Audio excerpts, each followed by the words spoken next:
The file sat on Daniel Reeves's desk for 3 weeks before he opened it. He had accepted it reluctantly. Not the case itself, which had been declined by 4 other attorneys at the firm before it reached him, but the obligation to at least review it. His managing partner had been direct about this. The client had nowhere else to go, the firm had a pro bono commitment to fulfill, and Daniel was the only litigator currently without a trial on the docket. It was not a request. He had placed the file on the corner of his desk and continued working on everything else. He told himself it was because he was busy. He was busy. He had 3 active cases, 2 depositions scheduled, and a brief due at the end of the month. The file could wait. The real reason he did not open it was simpler and less flattering. He did not want to take the case. He had read the summary, 2 paragraphs prepared by the intake associate who had first received the client, and the summary had told him enough to know that the case was the kind that consumed time and emotional energy and produced, at the end, outcomes that were difficult to predict and frequently disappointing. A wrongful termination claim, a single mother, a company with in-house counsel and a reputation for defending these claims aggressively. He had been practicing law for 14 years. He had learned in those 14 years which cases were worth fighting and which were not. The summary did not make this one look worth fighting. Then, on the morning of the 22nd day, he picked up the file. Not because something had changed, because the file had been on his desk for 3 weeks and he was a person who finished things, even things he did not want to start. He opened it. He started reading. 2 hours later, he was still at his desk, the brief due at the end of the month forgotten, 3 pages of handwritten notes beside him, and a feeling in his chest that he recognized from 14 years of legal practice as the specific feeling of a case that is not what it appeared to be. Her name was Elena Vasquez. She was 38 years old, originally from Albuquerque, and had worked as a senior data analyst at Meridian Insurance Group for 6 years. The last 3 of them as the highest-rated analyst in her department by the company's own performance metrics. She had been terminated 11 months ago. The stated reason was performance. The documentation Meridian had produced to support this claim was voluminous. Page after page of performance improvement plans, documented concerns, supervisor assessments, and it had been produced with the specific thoroughness of a legal department that anticipated litigation and had prepared accordingly. This was the reason 4 attorneys had declined the case. The documentation was good, not merely adequate. It was the kind of documentation that experienced employment litigators recognized as the work of in-house counsel who understood exactly what a defense required and had built that defense before the termination rather than after. It was pre-constructed, anticipatory. A story told in advance of the question. Daniel had seen documentation like this before. He had produced documentation like this before, on the other side of these cases, in a previous firm. He knew how it was built and he knew what it was designed to do. What he had not expected was what he found when he looked behind it. He had not been planning to look behind it. He had been planning to review the file, conclude that the case was as unattractive as the summary had suggested, and bring that conclusion to his managing partner with enough specific reasoning to support a principled declination. He read the performance improvement plans. He read the supervisor assessments. He read the HR communications. He read them carefully in the order they had been produced, with the specific attention of someone who has learned that the story a document tells is always one story, and that stories leave things out. The first thing he noticed was the timeline. The performance documentation had begun, according to its own dates, 11 months before Elena's termination. 11 months of documented concerns. 11 months of performance improvement plans. 11 months of supervisor assessments moving in a consistent direction. The documentation was perfect. It was too perfect. Daniel had been a litigator for 14 years. He had reviewed a great deal of employment documentation. The documentation that came from real performance issues had a texture to it, an irregularity, a human unevenness, the specific quality of records produced in real time by real managers who were dealing with real situations and who were not, in their daily work, thinking about how the documentation would read to a court 18 months later. This documentation did not have that texture. It had the texture of documentation that had been prepared all at once, backdated to create a longitudinal appearance and filed to support a predetermined conclusion. He could not prove this yet. It was a feeling, not a finding.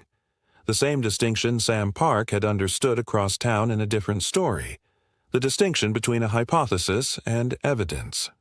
But it was a feeling he had learned in 14 years to take seriously. He turned to the performance metrics. Elena Vasquez's performance metrics were attached to the file because Elena had included them herself, printed from the company's internal analytics system before her access had been revoked, because she had understood, in the specific way of someone who knows they are being set up, that she would need them. They showed what her summary had claimed. She had been the highest-rated analyst in her department for 3 of her 6 years. The ratings were not marginal, they were substantial. She had been recognized in 2 consecutive years with the company's Internal Excellence Award. Her client satisfaction scores were in the 94th percentile. The performance documentation that formed the basis of her termination covered the same period as some of these ratings. In some cases, the same months. Daniel set down the metrics. He picked up the performance documentation. He looked at the specific dates. A supervisor assessment citing significant performance deficiencies in the 3rd quarter of the previous year. Elena's Excellence Award, presented at the company's annual recognition ceremony, in the 4th quarter of the same year. He sat with this for a moment. Then he picked up the phone and called Elena Vasquez. She answered on the 2nd ring. Her voice was the voice of someone who has been waiting for a call that might not come and has been managing, day by day, the specific tension of that waiting. "Ms. Vasquez," Daniel said, "my name is Daniel Reeves. I am an attorney at Harrison & Webb. I have been reviewing your file." A pause. "I have spoken to several attorneys," she said carefully. "I know," he said. "I would like to ask you something directly. The performance documentation Meridian has produced. Did you raise any of these concerns with HR before your termination? In any form?" A longer pause. "Yes," she said. "When?" "3 times," she said. "I raised a concern about my supervisor's conduct in February. I raised it again in June when it escalated. I raised it a 3rd time in September, 2 months before I was terminated. Each time I was told it was being reviewed." Daniel closed his eyes briefly. "What was the nature of the conduct you were raising?" he said. She told him. He wrote it down. "Ms. Vasquez," he said when she finished, "did you keep any records of these complaints? Emails, dated notes, anything in writing?" "I kept everything," Elena said. "I kept it because I knew what was happening and I knew I would need it." Daniel looked at the file on his desk. At the 3 weeks he had let it sit. At the 2 hours he had spent reading it and the notes he had written in those 2 hours. "I would like to take your case," he said. "Tell us in the comments where in the world you are listening to this story from. If HeartLine Stories has moved you today, please like, subscribe, and share this channel. Every subscriber tells us to keep bringing stories like this. Now, back to Daniel and Elena, because the case he had spent 3 weeks avoiding was about to become the most important work of his career. The case that Elena Vasquez had brought, which had been declined by 4 attorneys as unwinnable on the basis of Meridian's documentation, turned out to be something considerably more substantial once Daniel had what Elena had kept. She had kept everything. Emails documenting each of her 3 complaints, dated, specific, clear about what she had reported and to whom. The HR responses, brief, administrative, offering the word review each time, and the dates. The performance documentation that Meridian had produced as the basis for Elena's termination began, according to its own timestamps, 2 weeks after her first complaint. Daniel had a forensic document specialist review the metadata of the performance documentation files. The metadata told a different story from the timestamps. The files had been created over a period of 4 days, 11 months into a 12-month span they purported to cover. The timestamps had been altered. The alteration was imperfect, as digital alterations often are, when people who understand HR processes but not forensic document analysis attempt them. The metadata retained traces of the original creation dates. Daniel sat with this for a long time. He had been a litigator for 14 years. He had handled cases of many kinds. He had not often held in his hands evidence of quite this clarity. He brought the case to his managing partner. His managing partner was a woman named Catherine Harris, who had been practicing law for 26 years and who had the quality of very experienced attorneys. She could assess the strength of a case in the time it took most people to read the summary. She listened to Daniel for 12 minutes without interrupting. When he finished, she was quiet for a moment. "This was the case I asked you to review 3 weeks ago," she said. "Yes," Daniel said. "The one you did not open for 3 weeks." "Yes." She looked at him. "You found this in 2 hours," she said. "2 hours of reading," he said, "plus the document specialist, which was another week. 4 other attorneys declined it without requesting a document specialist. 4 other attorneys read the summary and made a judgment about the documentation without reading the documentation itself," Daniel said. "I read the documentation. The texture was wrong." Catherine looked at the file. "What do you need?" she said. He needed 6 months. 6 months of discovery, during which Meridian's in-house counsel produced document after document in support of their defense, each one consistent with the story they had constructed, none of them aware of what Daniel had found in the metadata. Discovery in employment litigation is a process of pressure and patience. Pressure because the other side has resources and you are representing someone who does not. Patience because the evidence that matters is almost never on the surface. Daniel was patient. He had learned patience from 14 years of cases that required it. The deposition of Elena's supervisor was the turning point. Daniel had prepared for this deposition with the specific care of someone who knows exactly what they are looking for and is waiting for the right moment to surface it. He asked questions for 3 hours. He was methodical. He was, as he was in every deposition, completely without apparent urgency.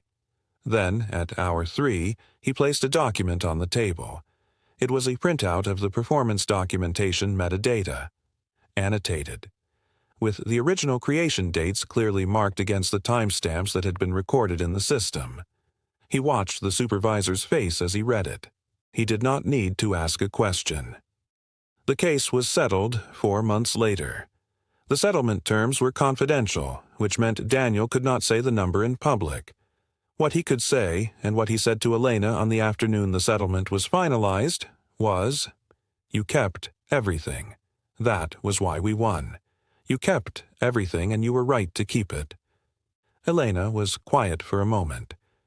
"I knew what was happening," she said. "I knew it before it happened, and I thought, if nobody believes me, at least I will have the record." "Somebody believed you," Daniel said. "Eventually," she said.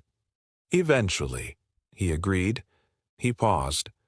"I'm sorry it took 3 weeks to open your file," he said. Elena was quiet for a moment. "You opened it," she said. "That is what matters."